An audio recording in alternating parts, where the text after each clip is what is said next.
Berbicara tentang Allah, malaikat, dan Rasulullah, kadang mereka ini memang tidak ada ukurannya, ceplas-ceplos saja begitu. Tentang niat disebutkan oleh Syekh Al-Habib Umar tentang niat menghafalkan Quran. Dulu beliau mewasiatkan kepada thalabatul ilm niat hafalin Al-Quran. Walaupun nggak kesampaian menghafalkan Al-Quran, belum kesampaian, maka Allah Ta'ala utus malaikat di dalam kuburannya yang ngebantu dia menghafalkan Al-Quran. Jadi ada les private ngajarin dia Al-Quran hingga dibangkit hari kiamat udah hafal Al-Quran. Masuk di dalam barisannya Ahlul Quran, Ahlullah wa khasatuh. Masya Allah. Jadi kita niatkan dari sekarang itu semuanya.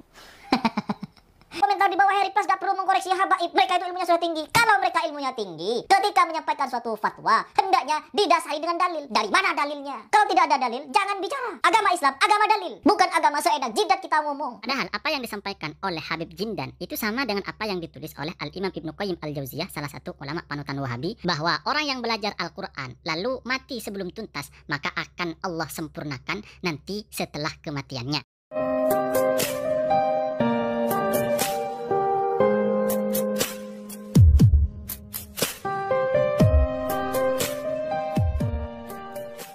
Assalamualaikum warahmatullahi wabarakatuh. Beredar sebuah video dari Harry Pras Al-Wahabi yang sambil bentak-bentak nyalahkan Habib Umar dan Habib Jindan. Dan ternyata Harry Pras Al-Wahabi ini menyalahkan Habib Umar dan Habib Jindan karena dia tidak tahu agama, karena dia tidak tahu dalil. Dalam bahasa anak mudanya, mohon maaf, dia itu bodoh atau goblok. Dalam sebuah video, Habib Jindan sedang berceramah di hadapan orang banyak, di hadapan banyak orang, dan beliau menyampaikan dari Habib Umar. Yang beliau sampaikan adalah niatlah untuk menghafal Al-Quran.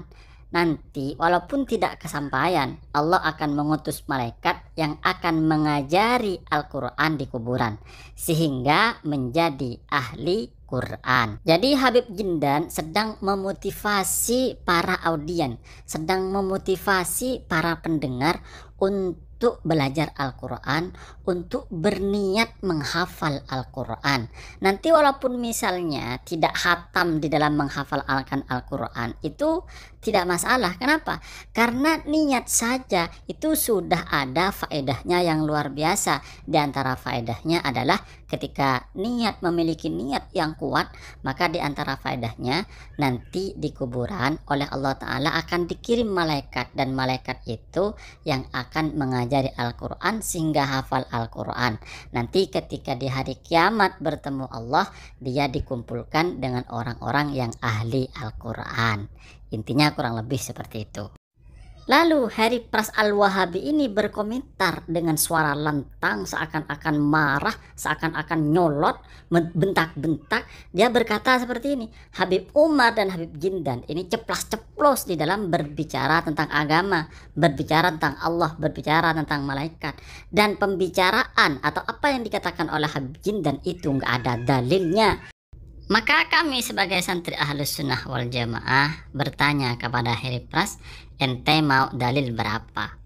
Karena kalau kita membaca kitab-kitab para ulama, tidak perlu kitab-kitab yang ditulis oleh ulama Ahlus Sunnah wal Jamaah. Kita buka saja kitab yang ditulis oleh ulama yang menjadi panutan Wahabi, yaitu Syekh Ibnu Qayyim Al-Jauziyah, murid dari Syekh Ibnu Taimiyah, yang menjadi salah satu rujukan Wahabi baik di Indonesia atau di dunia. Nah, ada kitab namanya Tuhfatul Maudud bi Ahkamil Maulud. Kitab ini ditulis oleh Ibnu Qayyim Al-Jauziyah, salah satu ulama panutan Wahabi dan diagung-agungkan oleh Wahabi. Nah, di dalam kitab ini Syekh Ibnu Qayyim Al-Jauziyah menulis sama dengan apa yang dikatakan oleh Habib Jindan menyampaikan dari Habib Umar.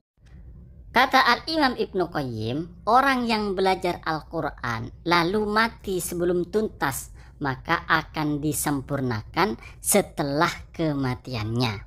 Mari kita baca redaksinya. Al-Ashrun, permasalahan yang ke-20. Anna Nabi akhbarah, bahwa Nabi Muhammad SAW mengabarkan, anna lahu murdi'an, bahwa Ibrahim ini maksudnya putra dari Nabi Muhammad SAW, murdi'an memiliki seseorang yang menyusuinya, tatimmu rodo'atan fil jannah, yang kemudian susuannya ini disempurnakan atau dilanjutkan sampai di surga. Karena Sayyid Ibrahim putra Nabi Muhammad ini wafat waktu kecil. Nah, Nabi Muhammad mengabarkan bahwa Ibrahim ini memiliki seseorang yang menyusuinya dan susuannya ini sampai nanti di surga. Lalu Syekh Ibnu Qayyim al-Jauziyah berkomentar, wa hadza yadullu ala anna Allah Ta'ala yukammilu li ahli sa'adah min ibadatin ba'da mautihim an-naqsal ladzi kana fid dunya. Bahwa hadis ini atau riwayat ini menunjukkan bahwa Allah Subhanahu wa Ta'ala akan menyempurnakan untuk orang yang beruntung ibadah-ibadah yang masih belum sempurna di dunia akan disempurnakan nanti ketika setelah kematian. Wa fi dzalika atharun laisa hadza maudi'aha. Dan masalah ini itu ada asar-asar, ada ucapan-ucapan dari sahabat atau dari ulama salaf, dan bukan di sini tempat penjelasannya.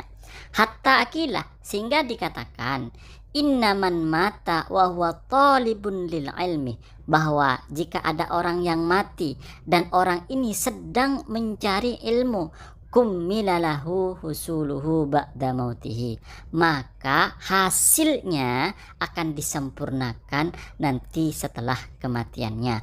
Wa kadzalikah, dan begitu juga man mata, barang siapa yang mati atau wafat wa huwa yata'allam al-Qur'an, sedangkan dia sedang belajar Al-Qur'an, maka juga akan disempurnakan hafalannya atau pemahamannya atau pembelajaran Al-Qur'annya yang belum tuntas di dunia ini akan disempurnakan, dituntaskan setelah kematiannya. Intinya apa yang disampaikan oleh Imam Ibnu Qayyim al-Jauziyah dan Habib Jindan itu tidak ada perbedaan, artinya sama, bahwa orang yang belajar Al-Quran atau menghafalkan Al-Quran di dunia tapi belum tuntas, dia meninggal, maka oleh Allah Ta'ala akan disempurnakan, akan dituntaskan setelah kematiannya, yaitu di kuburan. Dan apa yang disampaikan oleh Al-Imam Ibnu Qayyim al-Jauziyah ini sebenarnya motivasi untuk kita semua untuk bersungguh-sungguh belajar Al-Quran, bersungguh-sungguh belajar ilmu agama, dan menancapkan niat yang lurus, menancapkan niat yang kuat di dalam hati kita untuk sungguh-sungguh belajar agama, untuk sungguh-sungguh menghafalkan Al-Quran. Nah, kalaupun misalnya nanti tidak sampai kepada tujuan kita, tidak tuntas, tidak sampai hatam hafalannya, maka oleh Allah akan disempurnakan setelah kematian kita. Nah, ini motivasi dari Al-Imam Ibnu Qayyim al-Jauziyah. Maka coba kita sekarang ajak Wahabi ini untuk nyolot, ya, untuk bentak-bentak di depan Ustadz Wahabi, dan dia mengatakan bahwa Imam Ibnu Qayyim al-Jauziyah itu hanya ceplas-ceplos dan berbicara nggak ada dalil. Coba nyolot seperti itu di depan Ustadz Wahabi. Dan ternyata apa yang disampaikan oleh Habib Jindan itu juga ada hadisnya, disebutkan dalam kitab Jami'ul Ahadits karya Al-Imam As-Suyuti.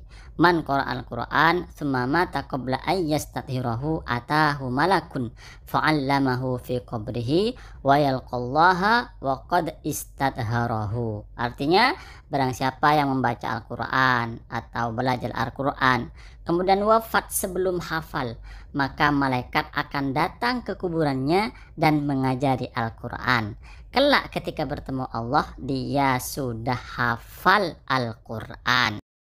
Kemudian juga ada asar atau perkataan atau qaul dari para ulama salaf, diantaranya dari Al-Imam Al-Hasan Al-Basri, bahwa memang malaikat itu mengajari orang mukmin di dalam kuburan sehingga hafal Al-Quran. Ini ada asarnya, ada riwayatnya dari ulama salaf.